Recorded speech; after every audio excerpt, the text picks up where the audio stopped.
Hai adik-adik, kembali lagi dengan Kak Rina di online class 101. Kali ini kita akan belajar kelas 5, tema 6, subtema 1, suhu dan kalor. Di pembelajaran 4, kita akan belajar bahasa Indonesia, PPKN, dan IPS di halaman 38 sampai dengan 47. Nah, adik-adik untuk melihat video lain bisa klik di kanan atas videonya. Nanti akan ada rekomendasi playlist dan juga pembelajaran lain, tapi sesuai judul untuk kelas dan temanya. Kalau mau lihat kelas lain, tema lain, bisa klik di kolom deskripsi seperti ini. Nanti akan ada daftar playlistnya. Misalnya adik-adik mau lihat seluruh tema kelas 5 berarti pilih ini. Klik linknya atau klik biru-birunya. Nanti kita akan masuk ke daftar playlist semua tema di kelas 5, seperti ini. Nah, misalnya nih adik-adik mau lihat kelas 5 tema 5, berarti pilih yang ini ya, ini kelas 5 tema 5.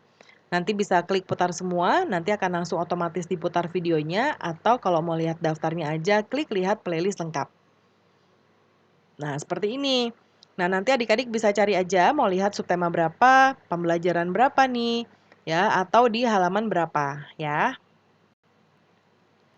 Yuk kita mulai. Di pembelajaran 4 ini ada gambar, ini Udin bukan ya? Udin tapi nggak pakai kacamata nih ya.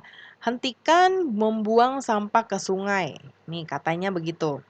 Nah adik-adik pernah lihat gambar di atas nggak? Gambarnya ini merupakan pesan kepada masyarakat dalam bentuk papan iklan layanan masyarakat.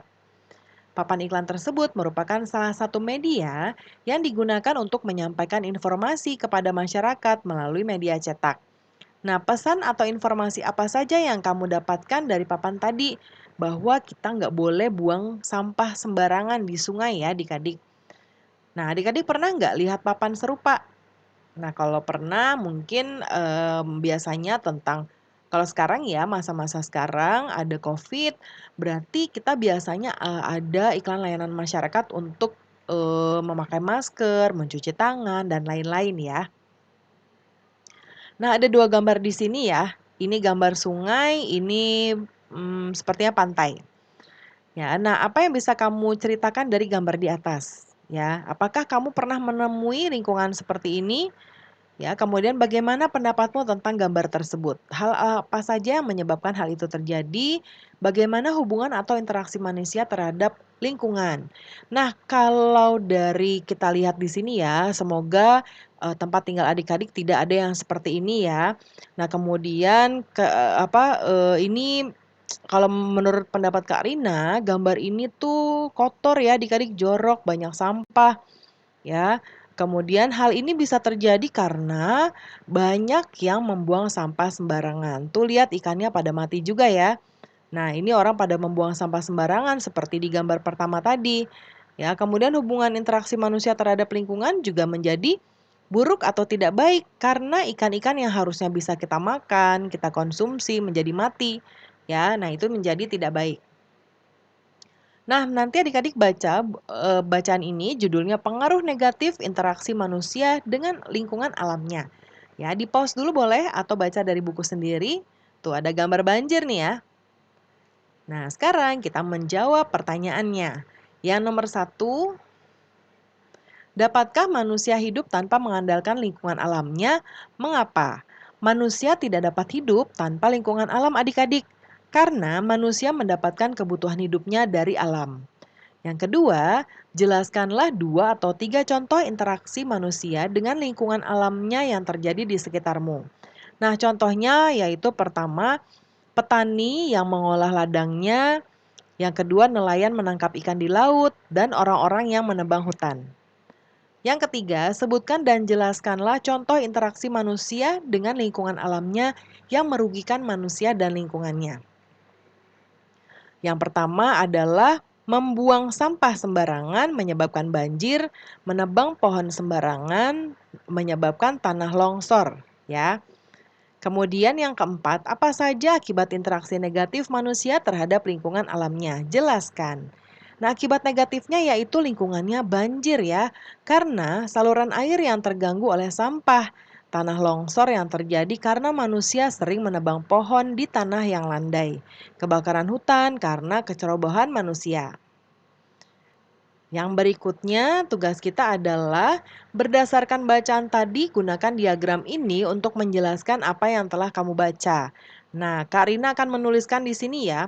Tadi judul bacaannya adalah, kita tulis dulu, pengaruh negatif interaksi manusia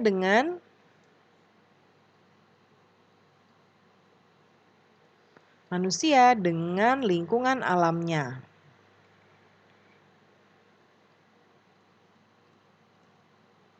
Ya. Lalu paragraf pertama. Nah, paragraf pertama, manusia tidak dapat hidup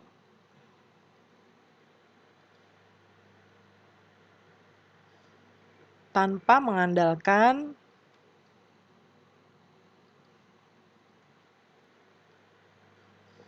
lingkungan alam.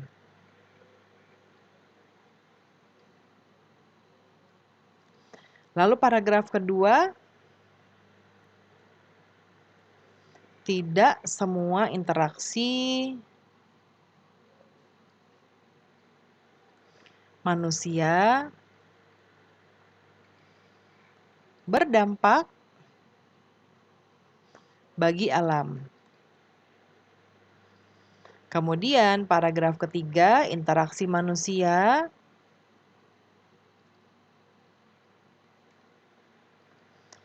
dengan lingkungan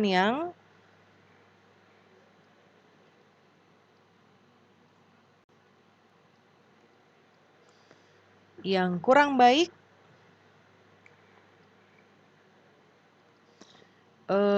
dapat menyebabkan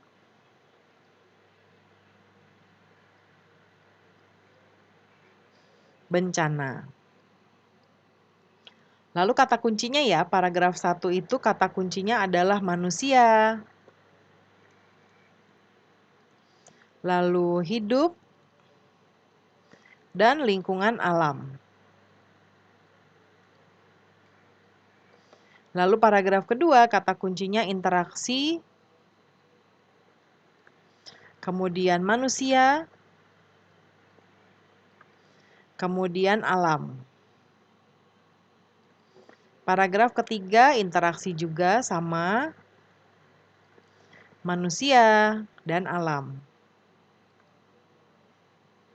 Oke, nah seperti ini ya. Kemudian yang berikutnya, setelah kamu melakukan kegiatan di atas, ceritakan kembali apa yang kamu ketahui tentang bacaan di atas dalam sebuah paragraf.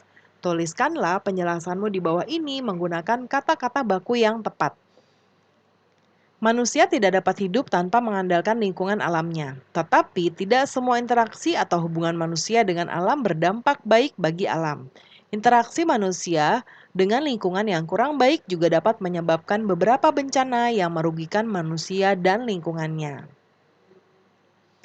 Nah, sekarang adik-adik perhatikan masyarakat di tempat tinggal adik-adik, lakukan kegiatan ini untuk mengamati interaksi masyarakat di sekitar adik-adik terhadap lingkungan alam dan pengaruh negatifnya. Kita gunakan tabel seperti ini ya. Nah, Karina sudah buatkan. Jadi yang pertama ada bentuk kegiatannya atau interaksinya, lalu pengaruh negatif yang terjadi dan usaha memperbaiki. Yang pertama adalah pertanian. Penggunaan pupuk buatan berlebihan merusak tanah. Lalu usaha memperbaikinya menggunakan pupuk alam dari kotoran hewan. Perkebunan, penggunaan pestisida menyebabkan pencemaran lingkungan, penggunaan musuh alami hama tanaman. Peternakan, pembuangan limbah peternakan ke sungai menyebabkan bau tidak enak yang menyengat. Kemudian limbah ternak dapat dimanfaatkan untuk bahan makanan ternak, pupuk organik, energi, dan media berbagai tujuan. Perikanan, limbah sisa pengolahan ikan menimbulkan pencemaran lingkungan. Ya, tepung dan silase ikan dari limbah daging, tulang, insang dapat digunakan sebagai bahan pembuatan pupuk dan pakan ternak atau ikan. Kemudian berikutnya kita kasih link dulu ya.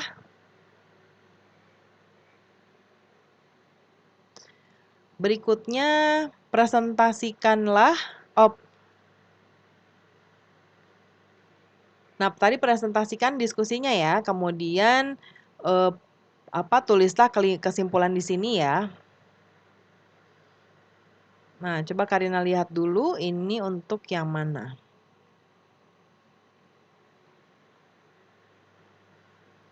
Bentar Karina cek dulu ya adik-adik.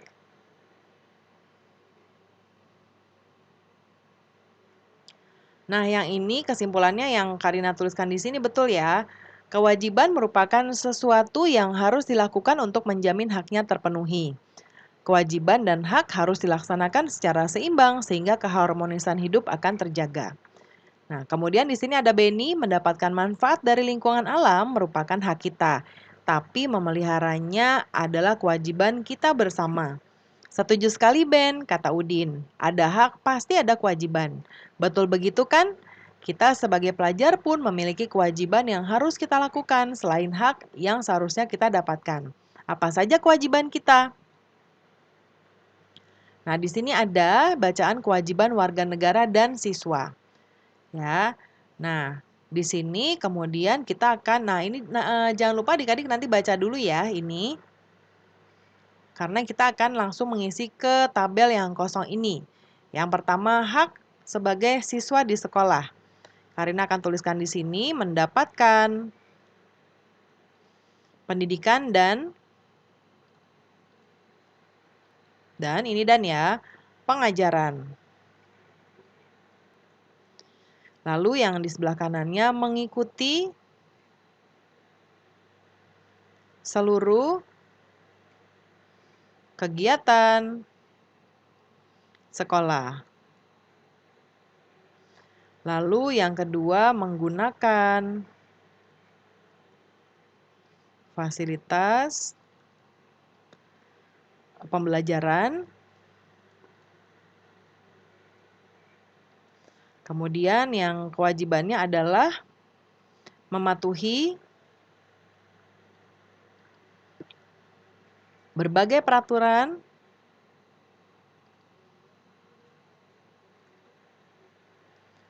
di sekolah.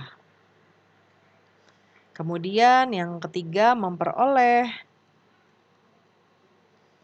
bimbingan dan konsultasi. Kemudian yang di sebelah kanan kewajibannya adalah memelihara seluruh fasilitas yang ada di lingkungan sekolah. Lingkungan Karina singkat link ya, sekolah. Lalu hak kita sebagai anak di rumah. Yang pertama, mendapat kasih sayang. Nah, di sini kewajibannya adalah membantu orang tua.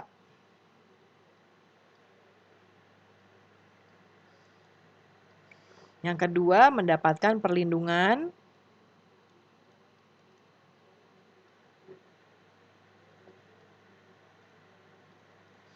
Kemudian kewajibannya adalah belajar dengan tekun dan sungguh-sungguh.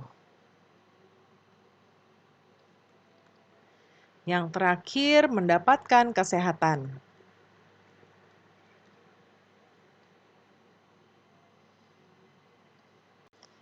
Nah, di sini bisa dengan kewajibannya membereskan kamar. Ya. Kemudian berikutnya adalah presentasikanlah hasil. Oh, ini tadi jawaban yang ini ya adik-adik ya. Kewajiban merupakan sesuatu yang harus dilakukan untuk menjamin haknya terpenuhi. Kewajiban dan hak harus dilaksanakan secara seimbang sehingga keharmonisan hidup akan terjaga, ya. Nah, refleksi di sini ya. Apa hal yang menarik? Ini contoh Karina buatkan. Nanti adik-adik sesuaikan dengan kondisi adik-adik, refleksi adik-adik. Yang nomor satu adalah menentukan hak dan kewajiban sebagai siswa. Yang kedua, sebutkanlah beberapa hal dari kegiatan belajar hari ini yang ingin kamu ketahui lebih lanjut. Hak dan kewajiban siswa serta peraturan sekolah yang harus dilaksanakan. Yang ketiga, apa sikap yang harus dikembangkan untuk mendapatkan hakmu sebagai seorang siswa di sekolah, yaitu menjaga sarana pendidikan dan menaati peraturan sekolah. Nah, pembelajaran kita sudah selesai ya adik-adik. Terima kasih sudah menonton sampai akhir. Mohon dimaafkan apabila ada kesalahan dalam perkataan maupun dalam materi yang diberikan. Sampai jumpa di pembelajaran berikutnya.